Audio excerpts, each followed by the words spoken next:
इस वीडियो में आप दो कहानियां सुनेंगे। पहली कहानी है गागर में सागर। वासुराव तेनाली का घनिष्ठ मित्र था। वह छोटे से घर में रहता था। वह चाहता था कि बिना पैसा खर्च किए उसका छोटा सा घर किसी तरह बड़ा हो जाए। कोई उपाय न मिलने पर वह एक दिन अपने मित्र तेनालीराम के पास गया और उसे अपनी परेशानी बताई। तेनालीराम ने कहा, तुम्हारी परेशानी का हल मेरे पास है, लेकिन तुम्हें बिल्कुल वैसा ही करना होगा जैसा मैं कहूँगा। वासुराव ने हामी भर दी। ऐसा करो वासु, तुम्हारे बाड़े में जो मुर्गियाँ, भेड़, घोड़ा, सुअर और गायें हैं, उन्हें अपने घर के अंदर ले आओ। आज से वे सब बाड़े में नहीं, घर में तुम्हारे साथ रहेंगे। तेनाली से वासु ने कहा, यह कैसा उपाय है?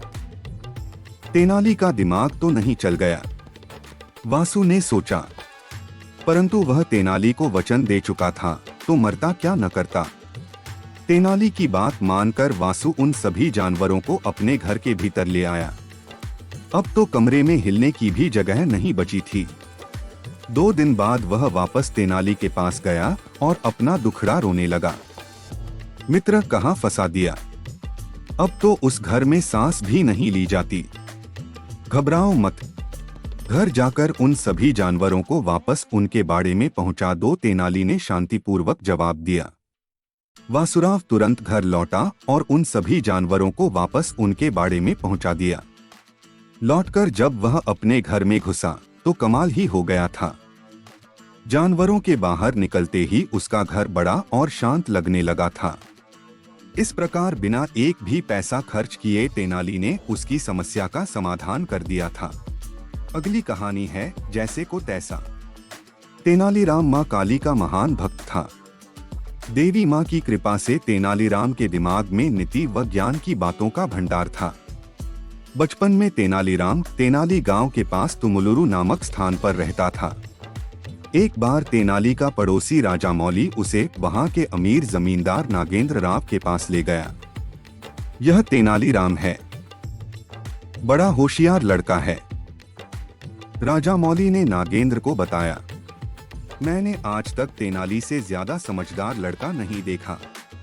इसके पास हर बात का जवाब होता है। नागेंद्र एक मतलबी और नकचढ़ा इंसान था। वह स्वयं को पूरे राज्य में सबसे होशियार समझता था। उसे तेनाली की तारीफ बर्दाश्त नहीं हुई। मुझे तो इसमें कुछ खास नजर नहीं आ रहा है। नागेंद्र ने तेनाली को देखते हुए कहा, दरअसल बचपन में कोई बालक जितना होशियार होता है, बड़ा होकर वह उतना ही उदासीन और मूर्ख हो जाता है। आपने सही फरमाया श्रीमान। तेनाली भोलेपन से बोला, मेरे विचार से आप बचपन में मुझसे कहीं ज्यादा होशियार रहे होंगे। एक पल को नागेंद्र चुप खड़ा रह गया, फिर वह जोर से हंसा। तेनाली की वाचालता और सटीक जवाब ने उसका दिल जीत लिया था। अन्य शानदार कहानियों के लिए चैनल को सब्सक्राइब करें, कृपया लाइक करें और कमेंट करें आपको कहानी कैसी लगी।